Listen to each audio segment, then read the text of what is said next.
Afternoon. Hello, guys. Well, I'll know you yet, but there will be. That's Where's all my- right. Let's get Facebook up. Oh, yeah, Chris is first on. Wait and see. Right, oh, hang on. Just let...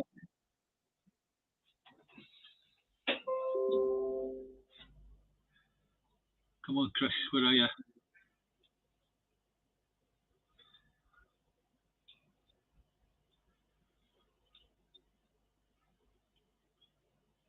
Oh, Rebecca McDougall made it first. Kieran Cherry is watching on Facebook. We're a couple of minutes to get in. Let's see if I can just... Here we go. Hi, Rebecca. Chris, second in the door. Hi, last way, but Where were you, Chris? I was blooming ready to put money on you getting first in. hi, Alison. John. Hi, Karen. Hi, Ruth. Hi, John. Hi, Ewan. Melanie. Pat. See if I can get Mr. E, hello. Baby McGinnis. And there is there. Right, folks, before we get into what we're going to talk about today, Siobhan Blackchick of a Freedom Chain would like Freedom February, and what she'd like us today as supporters of independence is make 3-minute videos on why you support Scottish independence and post them to the Freedom Chain Facebook page or the Freedom Chain TikTok page. Alright, so that's a public service announcement out the road, so let's get into it. Sahawi. Well, what can I say? Yesterday morning I woke up and I went, oh, great, he's off. And then I thought to myself, no, he's no. He's still an MP. He's still going to sit there in the back lines. And it really doesn't matter. All he's had is a demotion. And Sunak can say what he likes, but he's bloody known all along that this was the case, that this guy was getting investigated by the Treasury and what he was getting investigated for. Aye. So 2 seconds of distraction in the form of Madam Director. Sorry, that seems too stingy. Sex on the screen, ridiculous. Having that sex on the screen. Is it time there for a cup of coffee? See me and David have sex on the screen. Anyway, you're right. How you doing, darling? How's things? Madam Director, are you there talking to me? No, she's busy. Oh, she's busy. All right. Aye, he tends to derail when she comes in. Anyway, back to you're right, he hasn't went anywhere. He's back to back benches, and according to the press this morning, he's about to start making trouble for Sunak. Yeah. Where we go? Rishi Sunak must defy Brexit Puritans to get protocol deal done. Top lawyer warns, and Sunak supporters start trouble within party for. Salawi supporters start trouble for Sunak and the party. Yeah, well, Sunak has been on the TV this morning talking to people and saying, you know, I've found out about this and what I did was I asked somebody to look at it, and when they came back with, well, it's not looking good, I reacted very, very quickly. Did he? Hell. Sunak has been doing nothing about it. He knew exactly what was going on with Zahawi. He knew everything there was to know about it when he even employed him as part of the cabinet. So there you go. Yep. Rishi Sunak caught with his pants down again. But that's the thing. This could topple Sunak because it could well be that he's misled the Parliament. Now we're hearing that this was flagged up to him it was flagged up to him and Boris Johnson by the civil service when he was Chancellor. David, hang on, David, your bandwidth is. If you've got anything else running, switch it off, please, because you keep on stopping and starting all the time. Right, okay. I don't know, shut a couple of boxes down. Any better? Yeah, much better. Yep. as we're saying, this could bring Sunak down because it appears he knew about this when he was in the Treasury as Chancellor, which means he's misled the Parliament. And I've even heard silly stories that Jacob Rees-Mogg fancies a crack at being the Tory party leader and Prime Minister. You know, but... if you all step into the time machine, we'll take you back to the 1860s. How's about that, you know? Well, we're going there anyway, Chris. But this is really, really serious. There could be another parliamentary inquiry having to go into Sunak here, the same way there's one going into Bojo. What was interesting was how quick that Sir Louis Magnus put his report on the table. Yeah, yeah. I was expecting another wait for the Sue Gray report scenario, but no, bang. Ask today and Thursday, report on the desk on Sunday. I think Sunak has forced himself into a corner because he came out in front of number 10. And the first thing he said was, I'm going to have a government that's going to be beyond reproach. It's going to be, it's all these wonderful things. He has pushed us doing that.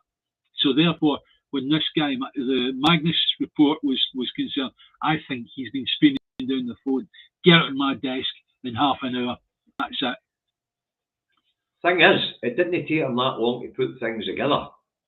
And I think Salawi thought he was pulling a cracker by saying, you can look at my tax records with HMRC, you know.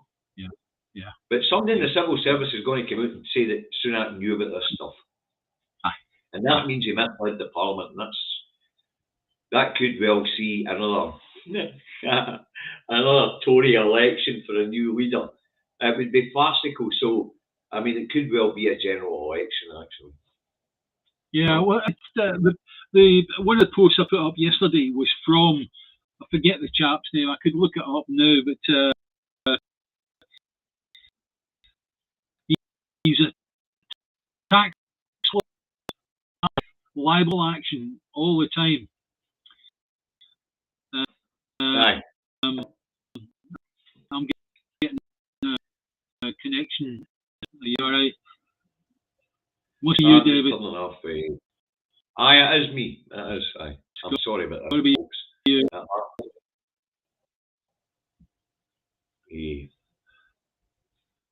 Happens now and again. The bandwidth goes.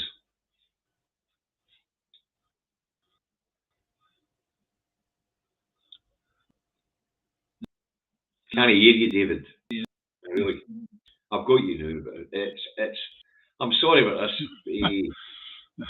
Don't forget. It happens now and again in rural areas.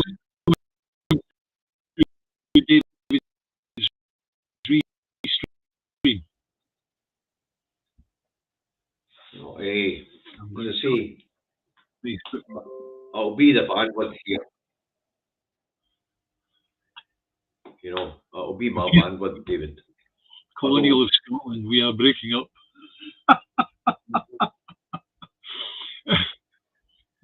Aye. Any better, guys? I've switched off everything I possibly can apart from this. Aye, it is a wee bit better, David. I've switched everything off apart from this and all. Right, okay. Gary, once we're running, we can't reboot. It would be another 10 minutes before we came back up, you know. So, right, anyway, so where were we up to? What were we talking about?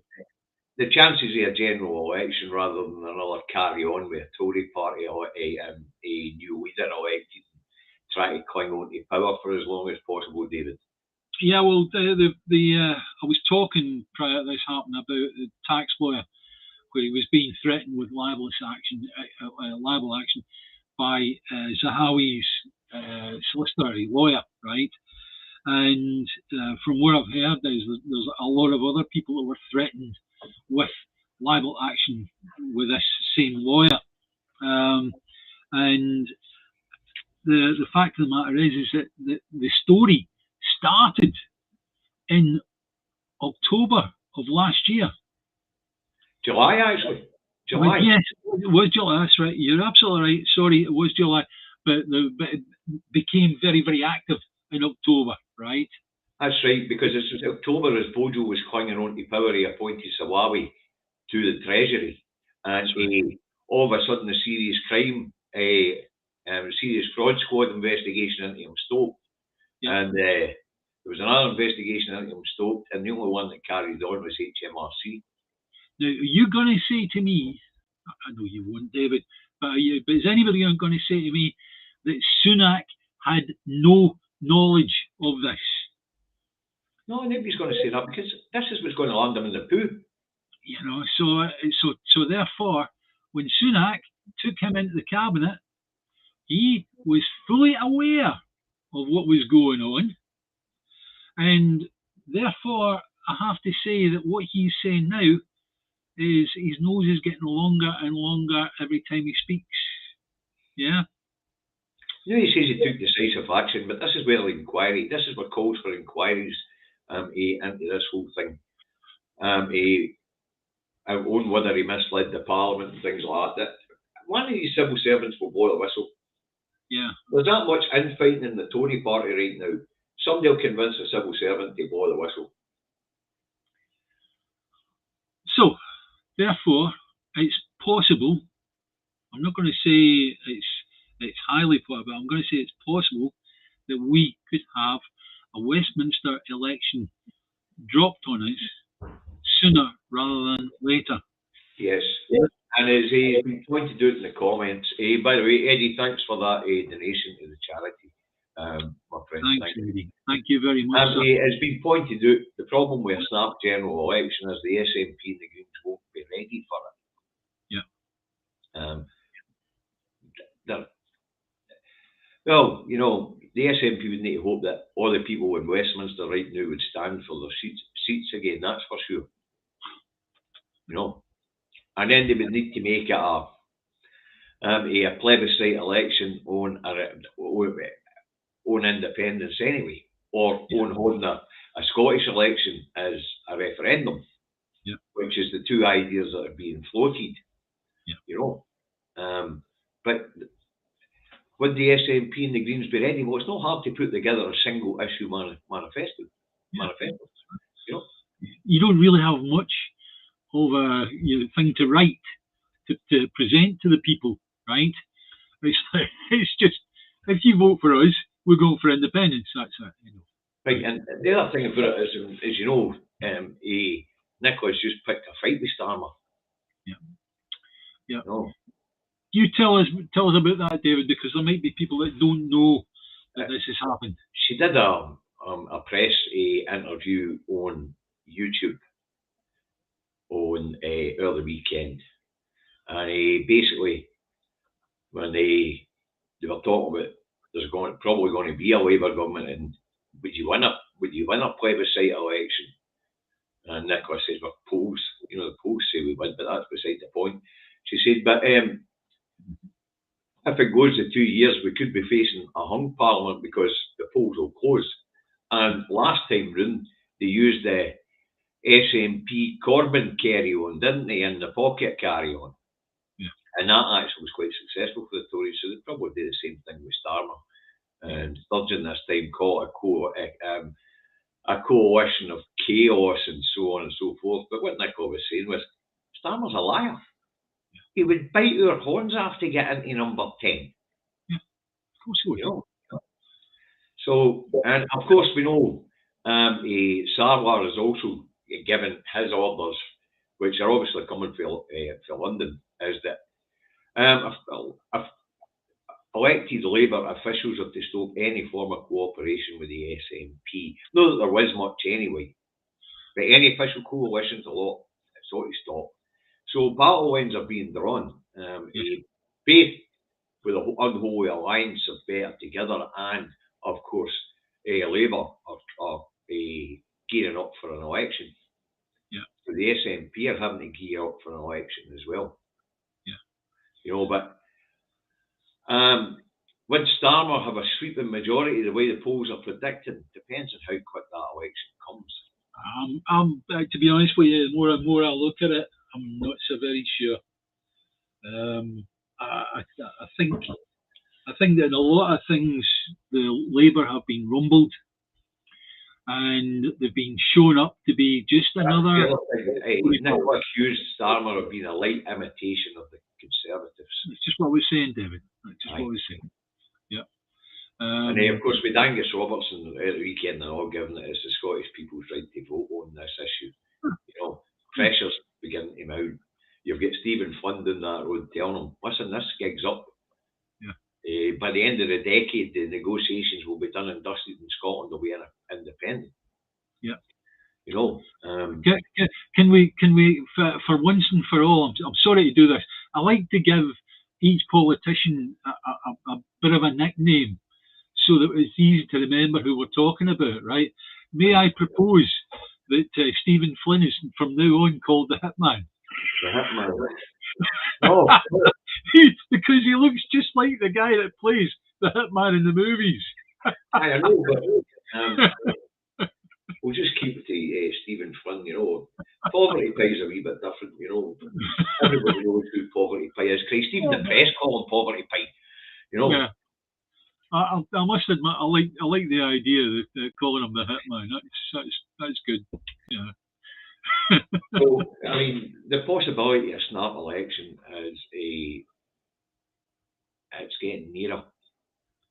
And this carry on with Salawi might just be the bit that tips it over the edge, because do you remember find themselves in trouble here. Do you remember when Theresa May called her first snap election? How long was it between her actually uttering the words and the election taking place? It was weeks, wasn't it? Just a few weeks? 16 weeks, I think it was.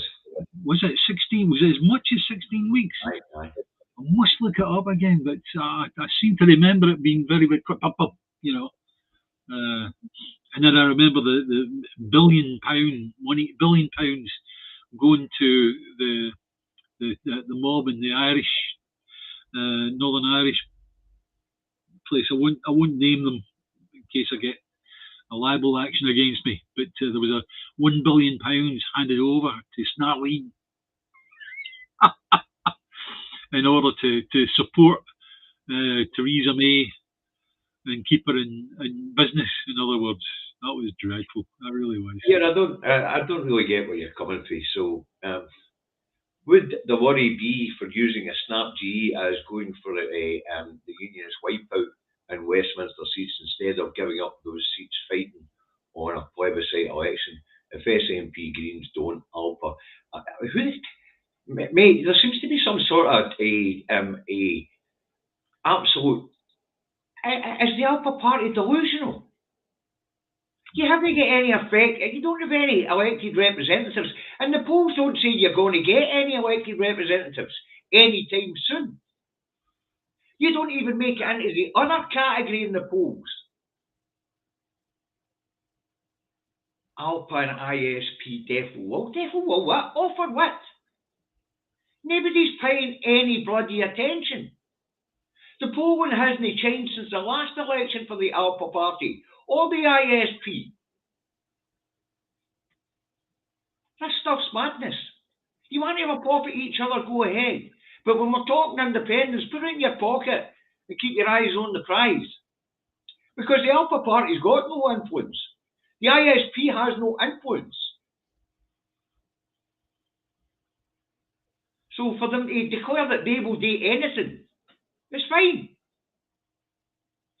It's reported in the papers this morning that Neil Hanley, who's the Alba spokesperson down in the Commons, is going to run a thing via the 10-minute rule, where he's going to try and bring in a bill to change the Scotland Act 1998 in order to make it work. But I really don't see that happening. He might stand up, he might say the words, but I don't think anybody will be in there blooming going, I second that, thinking that it'll go forward. Listen, he's well doing something. Yeah. When you're stamping your feet and making noises, look as if you're doing something. Yes, I know that. Appreciate that. But it is a democracy, so they're entitled to stamp their feet and make that noise. Yes, I totally agree with that. And defend their right to do that. So do I. But at the same time, when they're making big statements, well, no shifting in the polls, it's time for them to reflect on why they're no shifting in the polls. Yeah. I wish them all the best. Because it takes 30 to 50 years for a political party to even make it into the consciousness of the public. Yeah, because some of my mates are in the Alba Party, I do wish them all the best, right? Yeah. But to be honest, you and I are realists, David. We look at the polls. Yeah. And we look at the previous two election results and the toxic carry on that goes on in social media and things like that. It's all turning people off. Yeah. So, guys, you're part of the Yes family. Just, and we accept that. They found the right to make that noise. I did found the right to make that noise, but they should get a bit real on it. Yeah. I mean, the SNP were a fringe party for most of your lives. Yeah, that's right. Yep. So the reality is, it takes a long time to break into public consciousness. And when you do break into public consciousness, you don't want to do it with toxicity. You want to do what sort of like Solidarity did back in the day, and that was offer more than whatever values the Labour Party had at the beginning of the devolution. Yeah. It's one saying that I've said today, and I'll repeat it in this, is that you'll attract more bees with sugar than you ever will with vinegar. And what's been happening is that the Albert Party seem to have been doing it with vinegar all the way through. It's a wee bit nasty at times. And I think, I sincerely hope that the SNP folk that I know are not taking the bait and just clicking away. All right. Oh, I'm still getting into it now. I really have. Yeah. They're all your friends. We're all friends. We've all campaigned together for years. That's right. But some reality. I mean, there's 14 to 22 independence parties out there. Yeah. All vying for tiny shares of the vote. Battle lines are being drawn here, and we need to get squarely behind the vehicle that we're on. If the Upper Party want to put candidates up at a general election, what Nicola was saying anyway, if the Upper Party had been listening, was that it'll be a count and vote share for the whole independence parties. No, it won't. On the unionist side, the day after that vote, they will only look at, along with this is the MSM, and they'll only look at the SNP and Green votes. That's all they'll look at.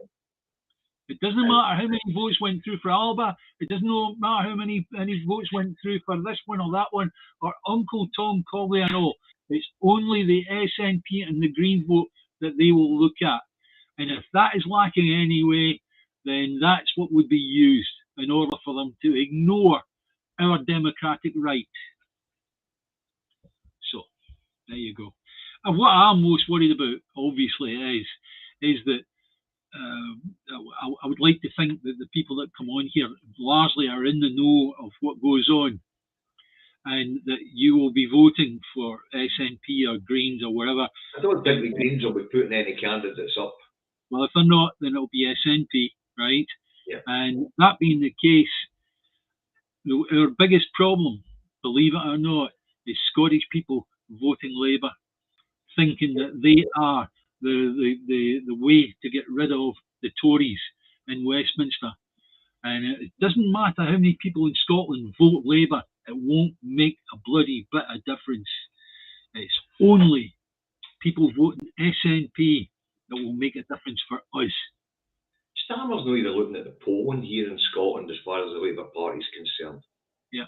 And as you know, in the last Scottish election, London wasn't very generous to the Labour Party, so their campaign was crap. Yeah. And I don't see it being any different this time. Why would you waste money in Scotland when you know you're getting very little or nothing according to the polls? I know. But you would imagine that Sawa would be arguing for outside of the money to actually make Scotland relevant. Well, that's why there's the hardening of the battle lines. Yeah. You know, and as I say, there are pitfalls that we have to avoid, and the Alpha Party is the least of them. Yeah. And as I say, I defend the Alpha Party's right to be a democratic party, campaign the democratic society. Yeah. And so I mean, I'm going to Aberdeen next month to the National Roadshow, and I dare say the Alpha Party will do it in droves. They always are. Yeah. And it's always nice to see them because they're all our pals. I've been campaigning with them for years.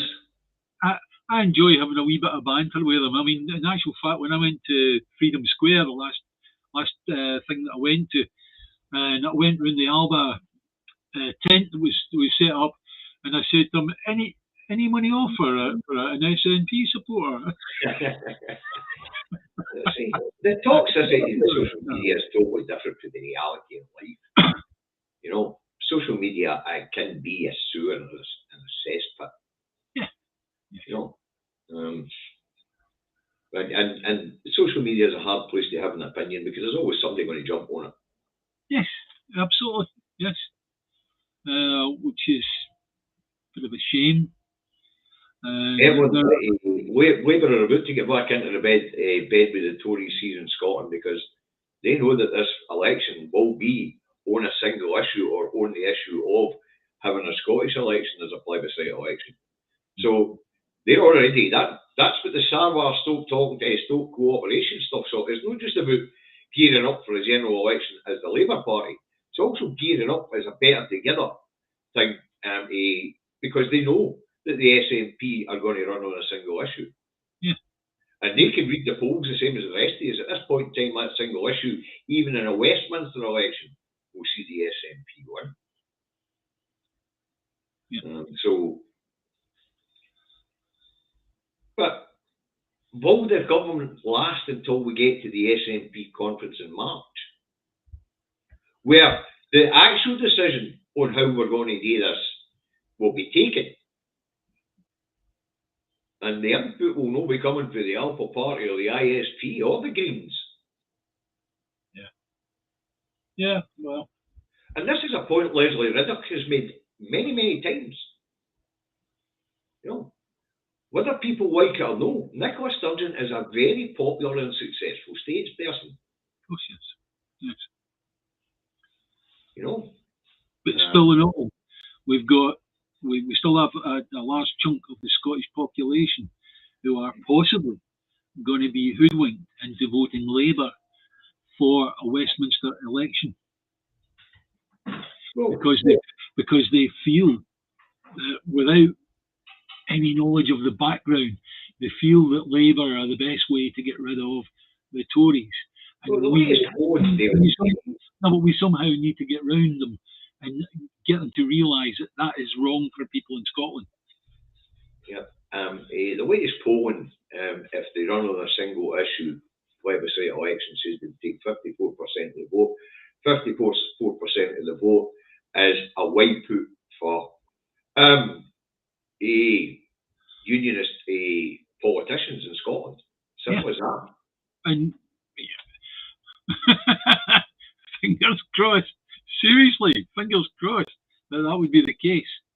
How can we manage to ensure that would be the case? Well, we get out and we work hard at it. That's right. Yeah. But it would appear that the Scottish people have just about had enough now. Yeah.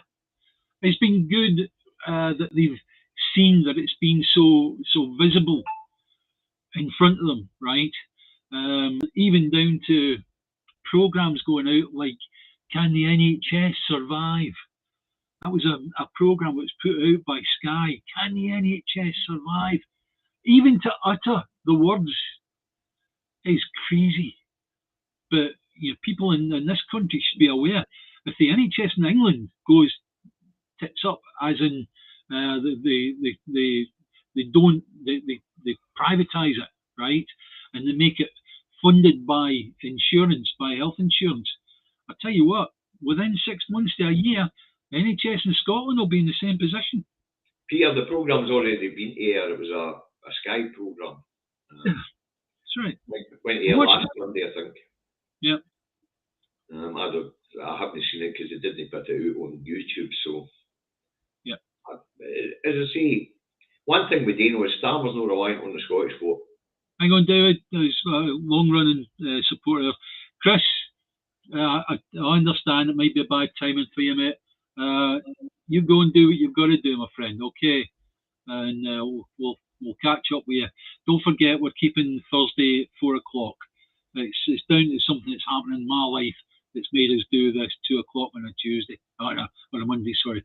And somebody put the point up that this isn't a good thing for having guests, David. No, we'll schedule extra programs for guests together. Yeah, no problem. Sorry, guys, this is on me. It's my fault. People of Scotland have to vote SNP and G general election because if they vote Labour, it means no EU. Yeah, that's a very good point, Dylan. Yeah, absolutely, Dylan. Yeah. That was another point the First Minister was making when she was picking a fight with Starmer, and that is he won't even countenance the idea of a single market and the customs union, even though he can see that what we can all see is whether it's Starmer in number 10 or Sunak or even Jacob Rees-Mogg, God forbid, this economy isn't going to recover while we're outside the single market. This economy is going into contraction. It's happening a lot later than what we all predicted, but it's still happening.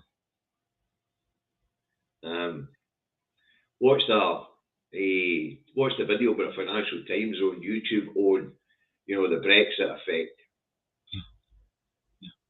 And then there's videos out there where the National Union of Farmers are up in arms about Brexit.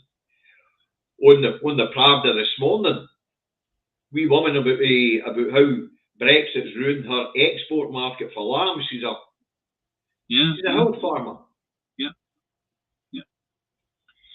The really comical thing about all this is if you listen to some of the MSM or some of the even the unionist press where they talk about getting into the single market and customs union, somehow managing to make that happen. The EU won't even look at it after what's happened. Do you think they're going to go, oh yeah, right, okay, we'll open the door for you? No, they won't. No, they won't. And when 2025 comes in, when they're actually going to have a look at how this deal is working out, that's when David Lammy and that are hoping to be in and be able to try and soften all these blows. The EU is just going to say no. I will cooperate and let you have a tighter security cooperation, meaning access to Interpol again and things like that. And they might allow them to rejoin the Erasmus scheme, or the Horizon Scientific scheme, but the market, no, ain't going to happen.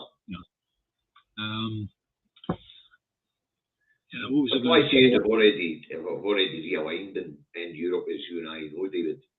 And as predicted, slowly but surely, sellers in the EU who were selling to the UK are selling their excess into the EU, which means inflation isn't as bad in the EU because, let's face it, there's a lot more flood in the market, which when they came to the UK. So their cost of living crisis is nowhere near what we are seeing. There's one thing I'm not sure about, and I would like to raise it with everybody, is what is happening with the Council of Europe. We're now in a situation whereby it's looking as if, or even Nicola Sturgeon is starting to raise concerns about whether Holyrood as a parliament is going to be closed, right? What are the Council of Europe, who were, they were arbiters of making that happen, making the Parliament reopen after so many 100 years. Well, we know that Hannah Burdell is laying an objection at the Council of Europe on Section 35 order. Yeah. We know the Council of Europe have already, we know the EU have looked on in horror at this, and it looks like the Council of Europe might be going to have a look at this. Right. That would be rather interesting, it really would. Because you can't, okay, at one time the threat was you can't be a member of the EU without being a member of the Council of Europe, right? Now we've come out from that, or sorry, the UK government have pulled us out of that. They're not bothered whether we're in the Council of Europe or not, or is there an argument that says that they have to be in the Council of Europe? Would you know that? Council of Europe is a different organisation for the EU, so yes. Will the UK will Westminster withdraw themselves from the Council of Europe? Huh? Well, they haven't so far, but they might. I think also Poland is away for the European Court of Justice and the European Court on Human Rights. Yes. Yeah.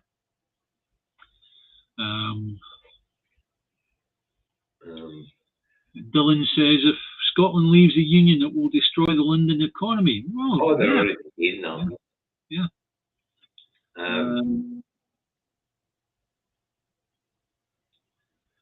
I was reading an article in the Financial Times about the Brexit effect on the City of London. They were hoping that take back control meant the city would have much more freedom to do what it wants. But all that really happened was that the European investors and worldwide investors looked at the chaos in the UK and went, nah. Yeah, I agree with that. Trapping the bankers' bonus was an attempt to try and get the banks to come back to London, but nah. What you need is stability. In any marketplace, the most important thing is stability.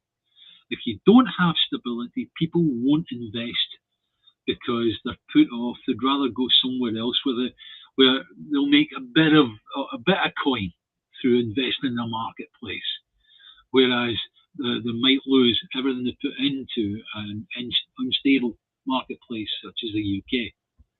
That's exactly right. If you're an investor and you're looking at the UK right now and you know it's a declining market, then the only businesses that you can invest in are ones that only serve the domestic market.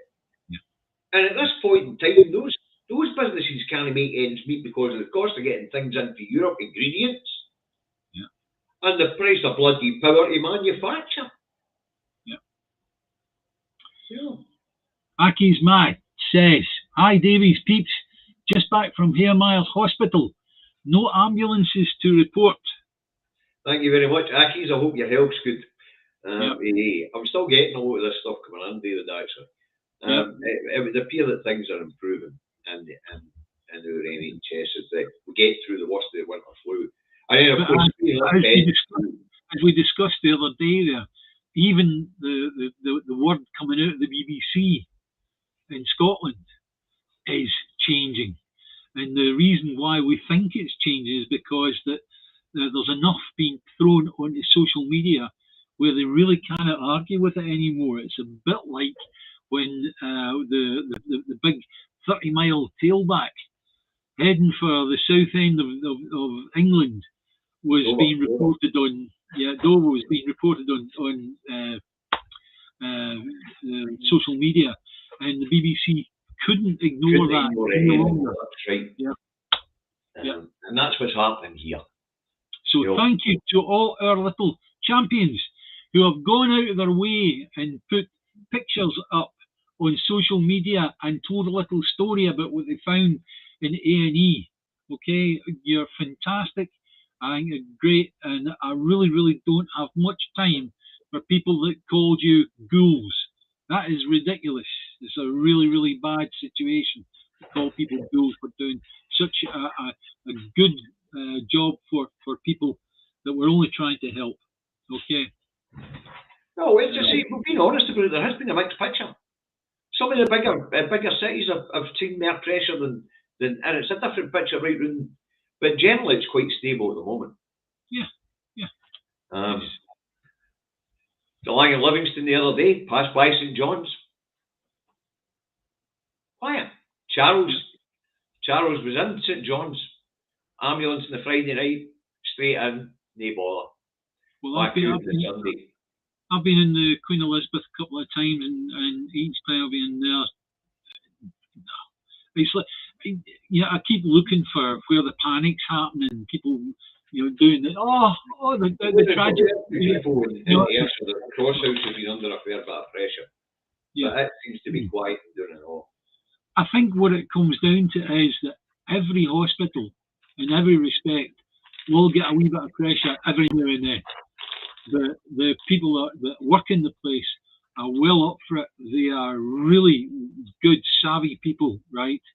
And they've dealt with worse. And I think, more power to them. Brilliant. Absolutely superb. But somebody was asking there in the comments if the GRR bill would make any difference to Andy. What? No. In fact, it's probably more support. Because whether people agreed with or disagreed with it, our parliamentarians, universally agreed with it. Yeah. And to have Westminster veto it with a Section 35, that just pushed more people to our side of the fence. Yeah. There isn't a GRR bill. It's not been passed. It hasn't been put on the pile for monarchy assent. You know what I mean? There's the old signature and the stamp and seal of King Britsy's face, big ears, right? Aye, Chuck. Aye. So there isn't a GRR bill.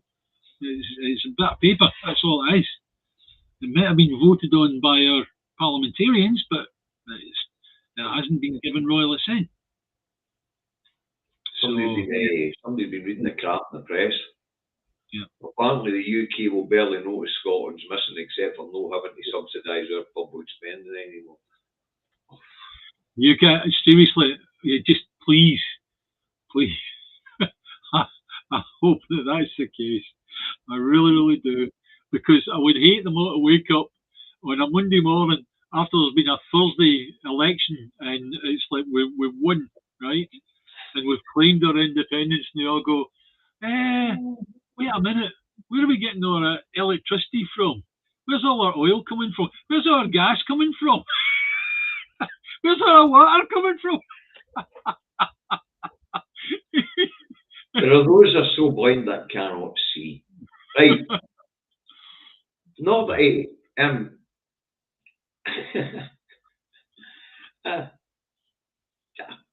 it's not even worth the bother.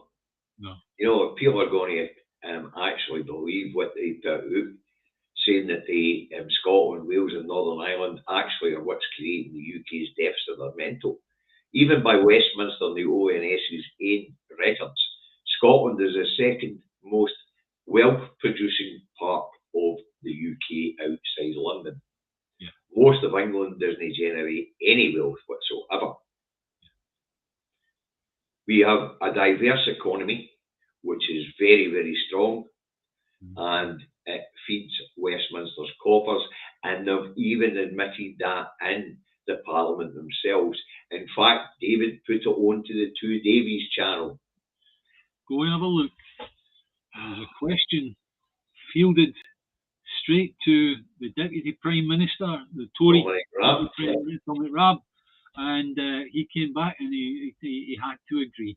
Was purely simply about the fact that Scotland's got so many resources and all the rest of it, and what the hell is England going to do without them?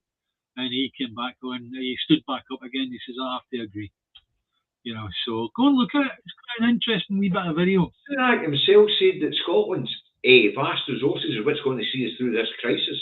Yes, correct. Yeah. And as we see, the City of London is actually becoming less relevant as a financial centre. Yeah. As I say, I was reading a thing in the Financial Times about, inward investment in the city itself, never mind the rest of the UK. Inward investment in the city itself is doing 11%. Yeah. People are withdrawing their money and going looking elsewhere for investment. UK-wide inward investment last year was 1%. Scotland, inward investment, 8%. So even down to the fact of Canary Wharf, right, in London. What they're doing is they're trying to build a community, a special community for the people that live in and around the place, right, that are working in the big buildings that you see on the TV. And the reason that they made a programme about that was because it's failing. It's because the people just aren't coming. People that have the skills that the financial services need, they're looking at other places. They're looking at Dublin. Dublin's a brilliant place. I've been there a few times. I thoroughly enjoyed Dublin and round about in Southern Ireland. And that's becoming more relevant to these people, right? Frankfurt, my goodness me, what a place that is. Paris is in the centre of the stock exchange for Europe. Yeah. But the most banking sector is booming. As far as I'm concerned, outside Scotland, the most special place in the world, which takes my breath away every time I see it, every time I go, is Paris, right? Paris is a big financial centre. Lovely place, absolutely fantastic place, right? So why would these people stay round about a stinky old blooming bit of the Thames? And it is smelly. I've worked in the O2 Arena, and I'll tell you what, the Thames stinks.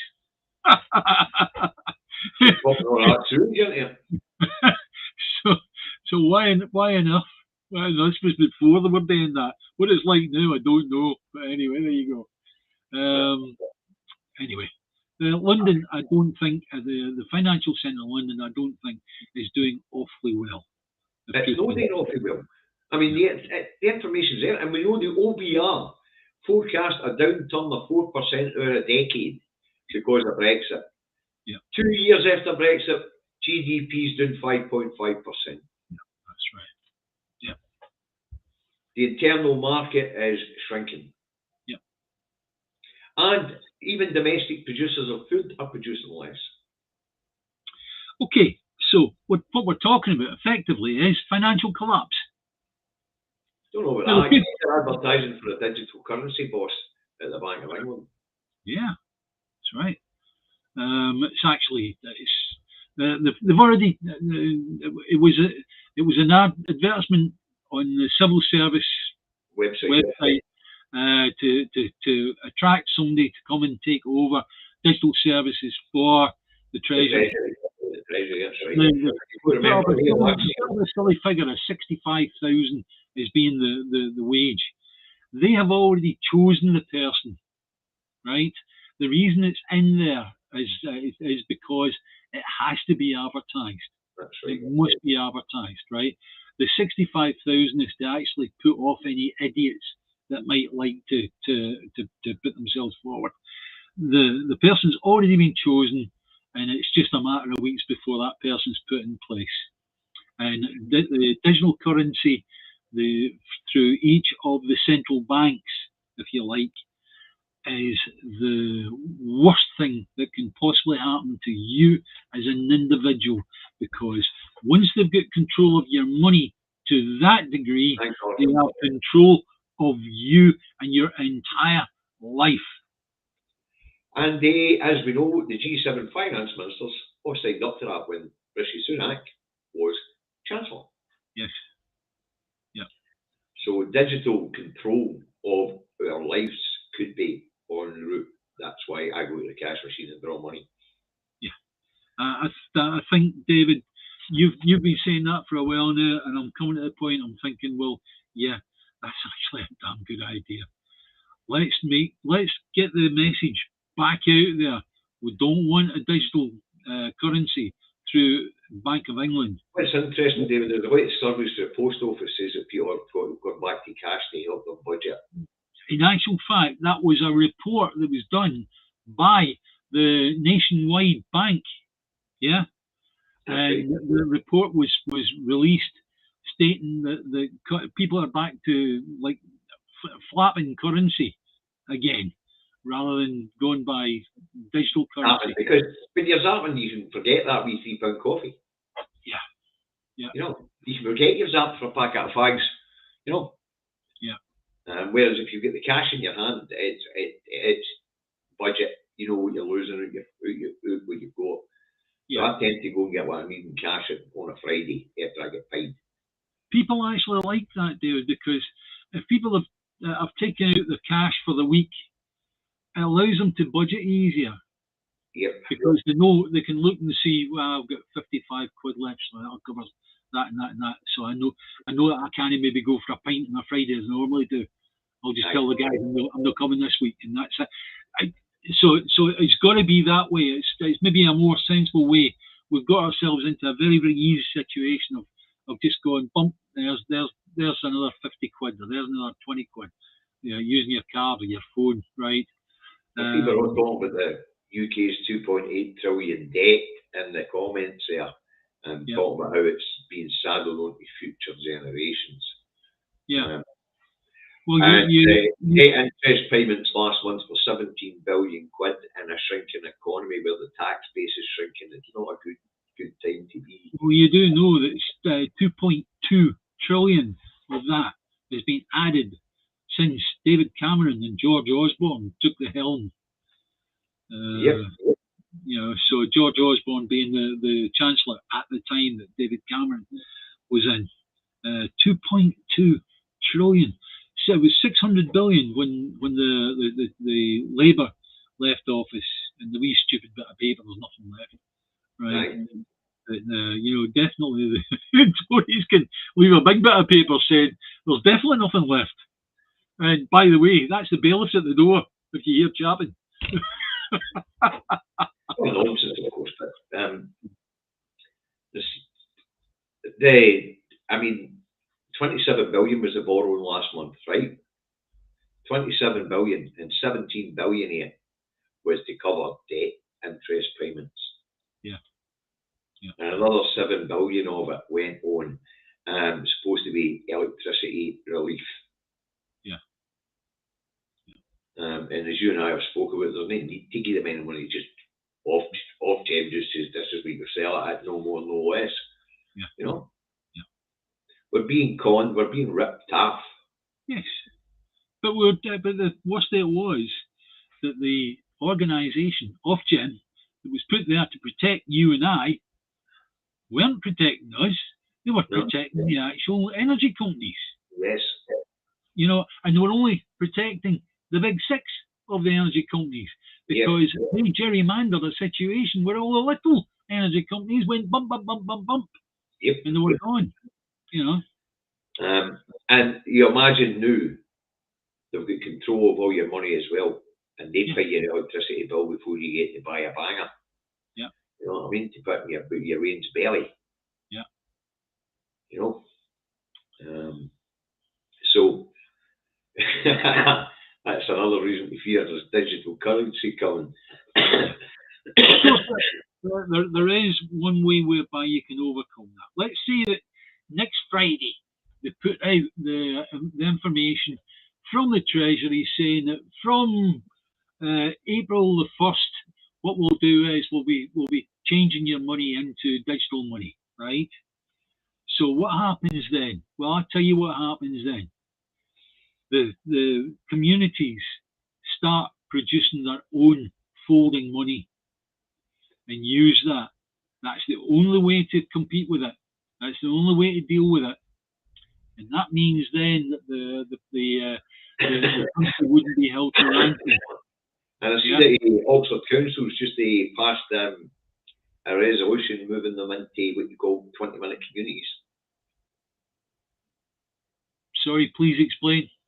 It's where education, medicine, entertainment, everything is within the community you live in, and there's zoning in Oxford. And if you want to visit one zone for the next zone, you kind of go straight across the city, you've got to go on the outside and that sort of thing.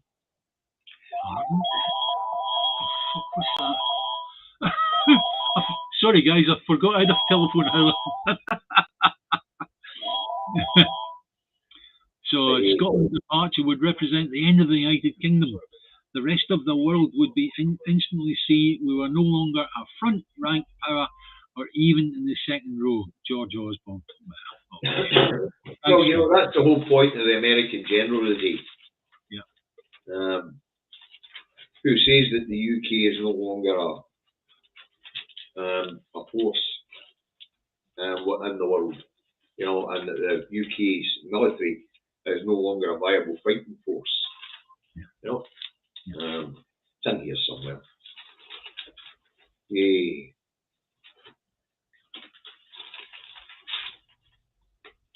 I remember reading it earlier.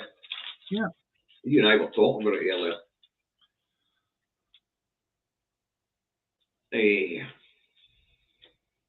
George Carver. But, you see, Baby Keane, I've read your comment there. Absolutely, you're absolutely right.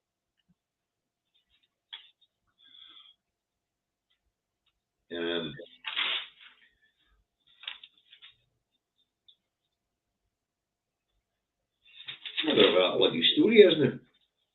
Just before we close the curtains, guys, if you like what we've been doing, can you please like, because it does help the channel if we get a lot of likes. So if you've got it in front of you, please, if you can. If you go to YouTube, because it is 56 minutes in. Yep. I think we've covered quite a lot today, David. Yep. Jim Stephen, we did cover Cambridge Analytica the other day there, right? What we're waiting for is we're waiting to see if the minutes of that meeting have actually come out and if it's going to be published. So we'll see what happens there. You can be sure that the Central Intelligence Agency, after reading that article, will be looking very closely to see if they can find where it is that Bojo said to Cambridge Analytica. They'll be firing a missile at Bojo. Aye.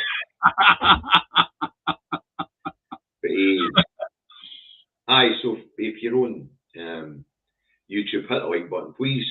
Hit the bell notification icon, hit subscribe, and you'll get notified when we're coming on live. But that's about it. I think we've covered. James, you keep trying, son. Unfortunately, Scotland in 21-22 raised 73 billion in taxes, yet the sum of Scotland's public spending was 97 billion. That's why we'd be in trouble with the UK. I've got news for you, James. We probably raised more than 97 billion just between the taxes, like hydrocarbon taxes and things like that. You know, so at the end of the day, it's like, we're not worried, right? At the end of the day, Scotland's minted. We know it's minted because we hold the natural resources, or the majority of them. About 85% of all the natural resources is in Scotland. So, James, keep trying, son. But you're pissing up against a wall, something like that. Or you're pissing the wind. That's probably Aye. Yeah. But, as I say, we've covered quite a lot today. Covered more than what I expected us to cover, actually. Because we were only going to talk about Sunak, Salawi, and, of course, Nicola Sturgeon picking a fight with Keir Starmer and calling him a bloody liar. But it's went off in all directions, as usual. We've even ended up with the American general telling the UK you're no longer a viable fighting force, just stay at home. So I think we've covered up almost everything we need to cover today. Folks, we hope you liked what we were speaking about today, and thanks very much for your comments and your super chats, as it all goes to charity. Yep. And of course, your comments have been big contributors to the show today. Yeah. We're going to continue doing that. Hopefully, we're going to continue using your comments to feed more on this chat, because we do feel that this is your show. You know, David and I talk like this all the way during the week. We'll phone each other. We'll have a long chat on the phone, but this is your show, and this does generate enough. Your words generate an awful lot of what David and I do. Okay, so anyway, right. I've got to go and pick up a wee in from school. That's next thing. So